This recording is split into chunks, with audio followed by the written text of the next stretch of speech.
கன்னிராசிக்காரர்கள், உங்க ராசியே ஒரு கண்டிஸ்டிக்கு ஆளான ராசி சொல்லுவாங்கல்ல, அவருக்கு என்னப்பா கன்னிராசிக்காரு, எல்லா திறமை முயற்சி உழைப்பு அத்தனை இருக்கும், அத்தனையும் நான் போடுறேன், அத்தனையும் காட்டுறேன், ஒரு இன்ச்சு வாழ்க்கை நகரல, அப்படியே இருக்கு புடிச்சு வச்ச பிள்ளையாரு மாதிரி.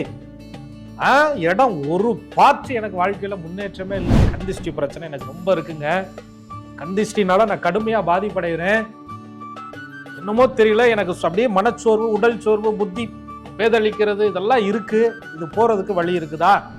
தேங்காய் இருக்கு இல்லைங்களா, தேங்காய் நல்ல முத்துன தேங்காய், ஆனா குடுமி இருக்கக்கூடாது. குடுமினா அந்த தேங்காய் வந்து அப்படியே உருட்டு தேங்காய முக்கண்கள் தெரியணும். அந்த தேங்காயில ஒரு ஆசீர்வாதம் உங்களுக்கு கிடைப்பதற்கு இது ஒரு எளிய கண்கண்ட பரிகாரம்.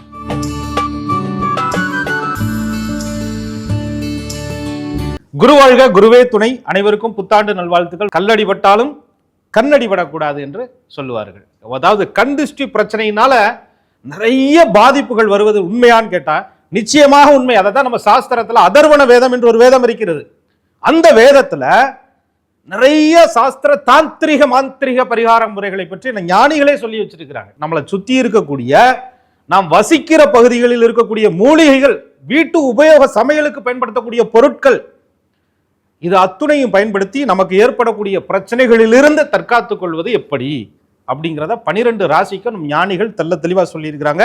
அந்த வகையிலே மேசம் முதல் மீனம் வரை உங்களுக்கு கண் திருஷ்டி பிரச்சனை, உங்களுடைய முன்னேற்றத்தை தடுக்கக்கூடிய பிரச்சனை, மனச்சோர்வை ஏற்படுத்தக்கூடிய பிரச்சனை, திறமை இருந்தும் உழைப்பு இருந்தும் அதிர்ஷ்டம் இருந்தும் இருக்கிற நிலையிலிருந்து அடுத்த உயரத்திற்கு எட்ட முடியாத பிரச்சனை, அத்தனையும் நீக்கக்கூடிய எளிய பரிகாரங்கள் நாம் இன்றைய பகுதிகளில் பார்க்க இருக்கிறோம். கன்னிராசிக்காரர்கள் கண் திருஷ்டி பாதிப்புல இருந்து வெளியில வருவது எப்படி? என்ன பாருங்க, உங்க ராசியே ஒரு கண் திருஷ்டிக்கு ஆளான ராசி சொல்லுவாங்கல்ல, அவருக்கு என்னப்பா கன்னிராசிக்காரு, நம்ம கன்னிராசினா உடம்பெல்லாம் மச்சம் இருக்கும் ஐயா அப்படின்ன மாதிரி எல்லா காரியமும் உங்களுக்கு டக்கு டக்குன்னு நடக்கும் ஐயா, எல்லா காரியமும் அவங்கள தேடி வந்து கிடைக்கும் ஐயா அப்படின்னு சொல்லுவாங்க. ஆனா கன்னிராசியில பிறந்தவங்களை கேட்டாத்தான் தெரியும், உங்களை கேட்டாத்தான் தெரியும் எவ்வளவு சிரமம், எவ்வளவு சிக்கல். செச்ச இந்த ஒரு பிறவிய கடந்து போறதுக்கு இவ்வளவு கஷ்டமா ஐயா?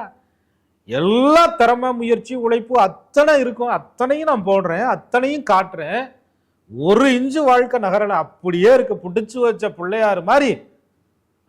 இடம் ஒரு பார்த்து எனக்கு வாழ்க்கையில முன்னேற்றமே இல்லை. தசாபுத்தியை பார்த்தா நல்லா இருக்குங்கிறாங்க, 5 யோகம் இருக்குதான் ஜாதகத்துல, இருக்கிற ராஜயோகம்லாம் இருக்குங்கிறாங்க, எங்க போச்சு அப்படின்னு தெரியல. ஆனாலும் உங்களுக்குள்ள ஒரு அச்சம் இருக்குதுல்ல, கண் திருஷ்டி பிரச்சனை எனக்கு ரொம்ப இருக்குங்க, கண் திருஷ்டினால நான் கடுமையா பாதிப்படைகிறேன், என்னமோ தெரியல, எனக்கு அப்படியே மனச்சோர்வு, உடல் சோர்வு, புத்தி பேதளிக்கிறது, இதெல்லாம் இருக்கு. இது போறதுக்கு வழி இருக்குதா அப்படின்னு கேட்டீங்கன்னா, ஜோதிடத்துல தாந்திரிக பரிகாரங்கள், அதான் அதர்வண வேதத்துல கூட சொல்றாங்க. அதுல ஒரு சிறு பாற்று வந்து மாந்திரிகம்னு ஒன்று வருது. இருந்தாலும் பரவாயில்ல, நீங்க வந்து அதுல இருக்கக்கூடிய சில குறிப்புகள் எல்லாம் பயன்படுத்துவோம். நம்ம தொடர்ச்சியா நம்ம பகுதி காணொலியில அதை சொல்ற இருக்கோம். அந்த வகையில புதன் பகவானை அம்சமாக பெற்றவர்கள் பேச்சு சாதுரியம், வாக்கு சாதுரியம், கொடுத்த வாக்க காப்பாற்றணுங்கிற எண்ணம் கொண்டவர்கள். உங்களுக்கு வரக்கூடிய பிரச்சனைகள் இருந்து விடுபட நீங்கள் பயன்படுத்தக்கூடிய பொருள்கள்லயே இருக்கு. தேங்காய் இருக்கு இல்லைங்களா, தேங்காய் நல்ல முத்துன தேங்காய், ஆனா குடுமி இருக்கக்கூடாது.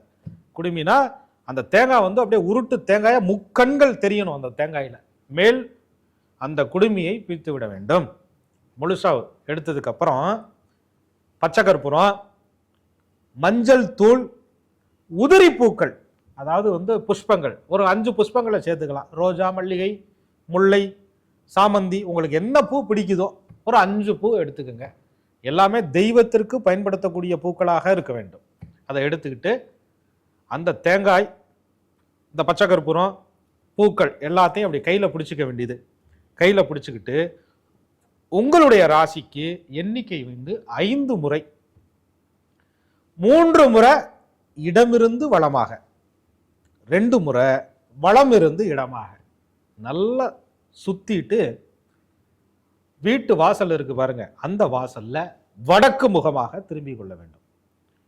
வடக்கு முகமாக திரும்பி எனக்கு ஏற்படக்கூடிய பாதிப்புகள் இதோடு விலகிக்கிற வேண்டும், கண் திருஷ்டியினால் வரக்கூடிய பிரச்சனைகள் விலக வேண்டும்னு சொல்லிட்டு கையில பிடிச்சிருக்கீங்க பாத்தீங்களா பச்சை கற்பூரம், அந்த பச்சை கற்பூரத்தை அந்த தேங்காய் மேல வைத்து நல்லா கொளுத்தி உடைச்சிட வேண்டியது. அதை வீட்டு வாசலுக்கு வெளியில, வீட்டுக்குள்ள உடைக்கக்கூடாது, வீட்டு வாசலுக்கு வெளியில உடைச்சிட்டு மகாவிஷ்ணுவை நினைத்து நெய் தீபம் வீட்டில் ஏற்றி வழிபாடு பண்ண வேண்டும். இதை ஒரு மாதத்துல எத்தனை நாள் செய்யலாம் அப்படின்னு கேட்டீங்கன்னா 2 புதன்கிழமைகள்ல செய்யலாம். வளர்பிறையில வரக்கூடிய ஒரு புதன்கிழமை, தேய்பிறையில வரக்கூடிய ஒரு புதன்கிழமை. அந்த புதன்கிழமைகள்ல இந்த பரிகாரங்களை செய்து பாருங்கள். தொழில், செல்வம் இருக்கிற நிலையிலிருந்து அப்படியே உயர்வு பெறுவது போன்ற நல்ல பலன்கள் எல்லாம், ஒரு நல்ல சூழ்நிலைகள் எல்லாம் உங்களை சுற்றி நல்லவர்களுடைய சேர்க்கை, நல்லவர்களுடைய நட்பு, நல்ல எண்ணம் கொண்டவர்களுடைய ஒரு ஆசீர்வாதம் உங்களுக்கு கிடைப்பதற்கு இது ஒரு எளிய கண்கண்ட பரிகாரம். செய்து பாருங்கள், வாழ்க்கையில் மிகப்பெரிய நலம் கிடைக்கும்.